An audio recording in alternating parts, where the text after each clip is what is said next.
একাদশীর দিনে একাদশী পালবা না, মুরগির ঠ্যাং নিয়ে টানাটানি করবা, ওরে সইতে বাউন রে পিটিয়ে সোজা বানাই দিতে হয়। ব্রাহ্মণের ছেলে হয়ে চোস প্যান্ট পরে ঘুরিয়ে বেরোবে, ধুতি পরতে লজ্জা করে, ওটা কি ব্রাহ্মণ বলা যায়? রাগ হচ্ছেন নাকি আমার কথায়? আবার ব্রাহ্মণ থাকলে আবার চাইতেন না। আমি কোনো ব্রাহ্মণকে নিন্দা করব না, কিন্তু বাউন পেলে সাজ করে দেব। ব্রাহ্মণ আর বাউনদের মধ্যে পার্থক্য আছে। ব্রাহ্মণ যে তাকে পুনাম্যহম, ব্রাহ্মণ হচ্ছে ভগবানের প্রিয়জন। ব্রাহ্মণকে ভগবানের প্রিয়জন। গো ব্রাহ্মণ হিতায়চা, ভগবান ভালোবাসতেন দুটো, পশুর মধ্যে গাভী আর মনুষ্যর মধ্যে ব্রাহ্মণ। সাবধান, কিন্তু বাউন হইও না বাবা, ব্রাহ্মণ হও। একাদশীর দিনে একাদশী পালবা না, মুরগির ঠ্যাং নিয়ে টানাটানি করবা, ওরে সইতে বাউন রে পিটিয়ে সোজা বানাই দিতে হয়। এজন্য ব্রাহ্মণ কুলে জন্ম মানে পূর্বজন্মের পূর্ব সংস্কার ছিল, স্বীকৃতি ছিল। তাই আজকে একটু রাগ করতেছেন নাকি আমার কথায়? একটু রাগ রাগ হয়েছে না? থাক, আর বলবো না। বলবো না না, থাক, আগামী দিন বলবানি। তো ভাবছেন নাকি আমি না বললে যাব?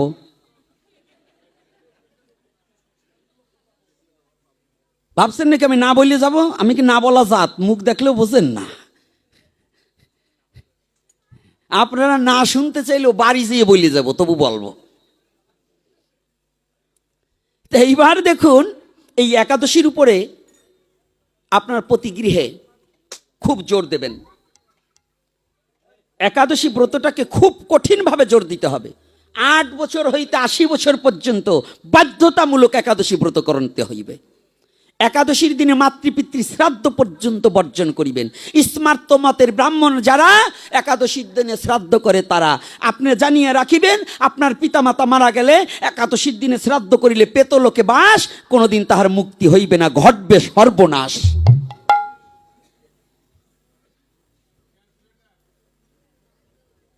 এই সর্বনাশ ঘটাবার নিমিত্তে একাদশীর দিনে শ্রাদ্ধ পড়িলেও কখনো করা যাবে না।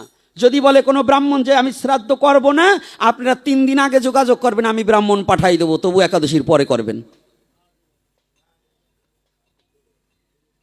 আমার নাম্বারটা রেখে দেবেন, যদি কোনো দিন প্রয়োজন হয়। সারা বাংলাদেশে আমি বলে দিলাম, কেউ বলবে না। এই ইউটিউবাররা সবাই তো ক্যামেরা ফিটিং করে রাখছে যাতে আমি সিটিং বাজ না হই, বুঝলেন তো? তো এইবার আমার কথাটা হচ্ছে এইখানে, মানুষ তৈরি হতে হবে, মনুষ্যত্ব জাগাতে হবে। আর এই মনুষ্যত্ব জাগাতে হলে পরে কি কি প্রয়োজন তাহার উপরে আলোচনা করতে হবে। আমার বাবাকেও বলছি, আমার এই দামোদর বাবাকেও বলবো, যে যেখানে নির্ভয়ে নির্ভীক সৈনিক হয়ে আপনার এখন কথা বলতে হবে। আপনাকে অনেক ভক্তরা ফলো করে, যাতে সমাজকে একটু পরিবর্তন। এখনো আপনার ইয়াং শক্তি আমার চেয়েও দেখি ভালো আছে বাবার।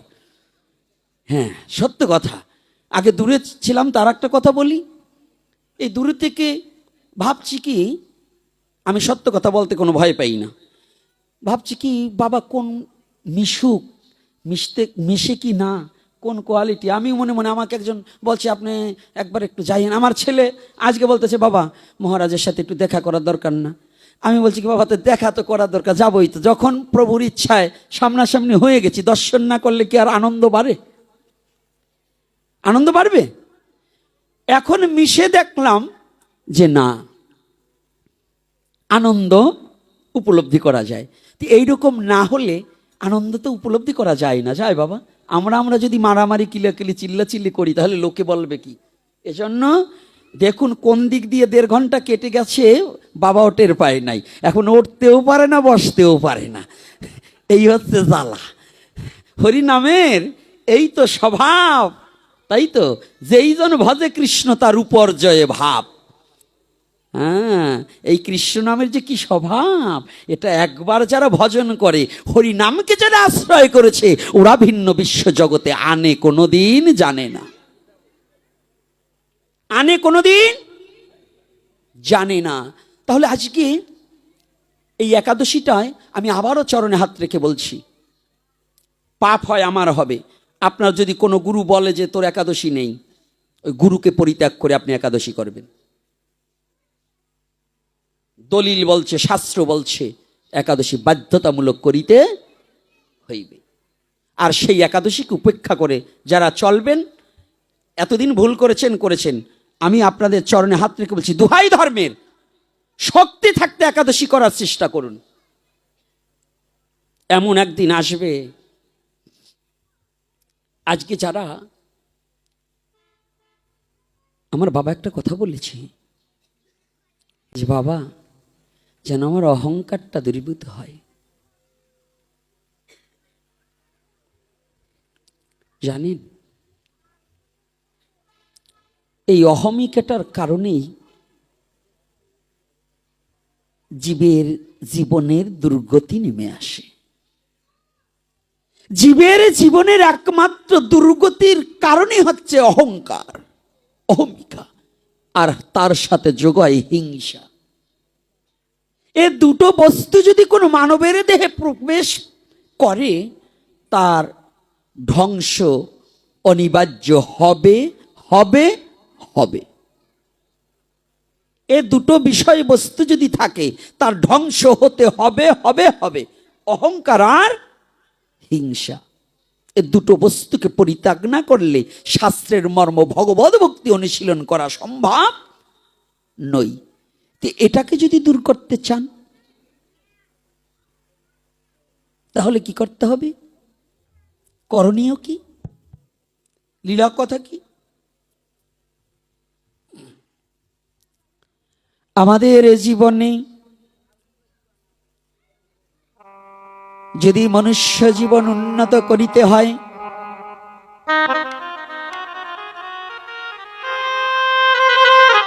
আজকে বাবা আমার যেমন জমিদার প্রতাপরুদ্রের কথা একটু বলেছিলেন,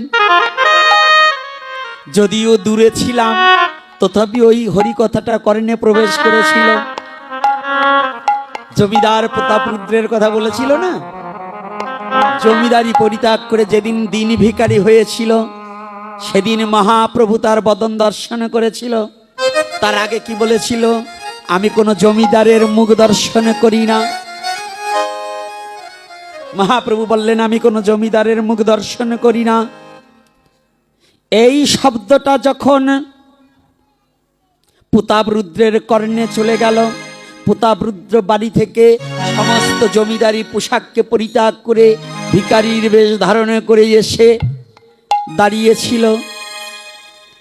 মহাপ্রভু ডেকে বললেন, এক ভক্তের ঠাই, এই ভক্ত নূতন দেখিয়ে কে তো আগে কোনো দিনই দেখি নাই। ভক্ত ডেকে বলছে, মহাপ্রভুর চরণে নিবেদন জানাই। প্রভু আপনি জানেন না, এ তো আমাদের প্রতাপরুদ্র জমিদার মহাশয়। প্রতাপরুদ্র দৌড়ে গিয়ে ওই ভক্তের মুখটা বন্ধ করে দিয়ে বললেন, প্রভু ও ভুল বলেছে। যে জমিদার প্রতাপরুদ্র ছিল সে গতকাল মারা গিয়েছে। আজ দিনই ভিখারি দিনহীন কাঙাল হয়ে যে প্রতাপরুদ্র আপনার সামনে মুখে এসেছে,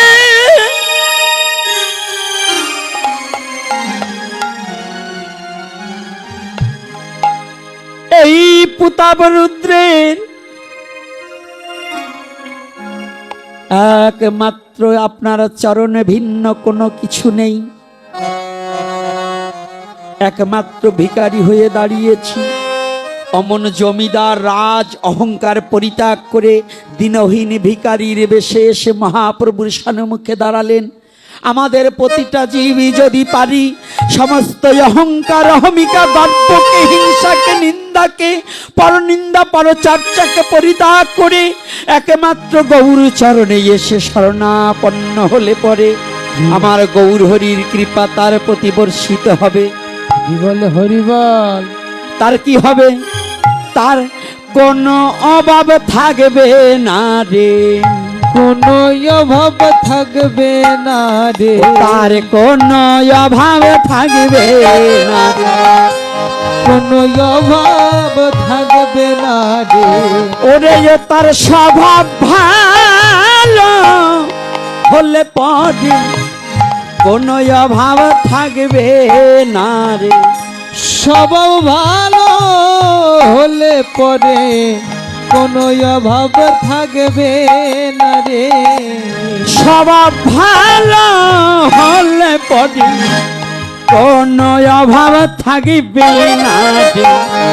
স্বভাব ভালো হলে পরে কোনো অভাব থাকবে না রে। যাদের স্বভাব ভালো হয়েছে তারা কি করে তাল ঠিক রেখে? যাদের স্বভাব ভালো হয়েছে তারা কি করে? তাদের দেখলে চিনব কি করে তাদের স্বভাব ভালো হয়েছে? এটা দেখলে চিনব কি করে বলবো তো? তাদের চিনব, চিনা যাবে কি করে চিনব? তারা কি করে? তারা প্রেমানন্দে হরি বলে, প্রেমানন্দে হরি বলে, প্রেমানন্দে হরি বলে, প্রেমানন্দে হরি বলে। তাদের হিংসা নিন্দা দূরে ফেলে প্রেমানন্দে হরি বলে। হিংসা নিন্দা দূরে ঠেলে প্রেমানন্দে হরি বলে। তাদের কোনো হিংসা থাকে না, নিন্দা থাকে না। তারা কি করে? তারা একজন আর একজনকে জড়িয়ে ধরে, তারা একে আর একজনকে জড়িয়ে ধরে। মুখে হরে কৃষ্ণ হরি বলে, একজন আর একজনকে জড়িয়ে ধরে। মুখে হরে কৃষ্ণ হরে বলে, আরেকজনকে একজন জড়িয়ে ধরে। কি করে? ভক্তে ভক্তে কি হয়? মধুর প্রেমালিঙ্গন হয়। ভক্ত ভক্ত যখনই এক ভক্ত যখনই আর এক ভক্তকে হিংসা নিন্দা ভুলে গিয়ে হরি নাম করিতে করিতে যখন প্রেমালিঙ্গন দেয়,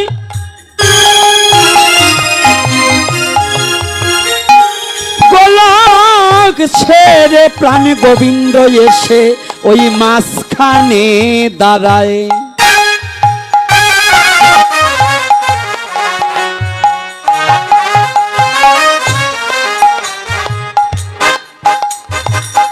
তারা কি করে? তারা বদন ভোরে হরি বলে, বদন ভরে হরি বলে। ও তারা নয়ন জলে ভেসে ভেসে প্রেমানন্দে হরি বলে। নয়ন জলে ভেসে ভেসে প্রেমানন্দে হরি বলে।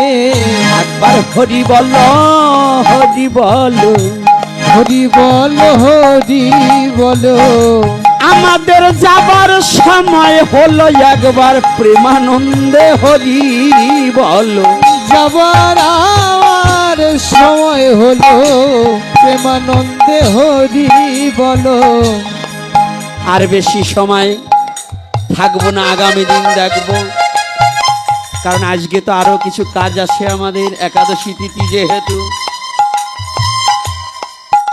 আগামী দিন সকালে সকালে এসে সকলে মিলিয়ে হরি কথায় বসিয়া শুনবো হরি কথা কীর্তন। মনের দুর্বাসনা দূরে যাইবে, জুড়াইবে মন প্রাণ।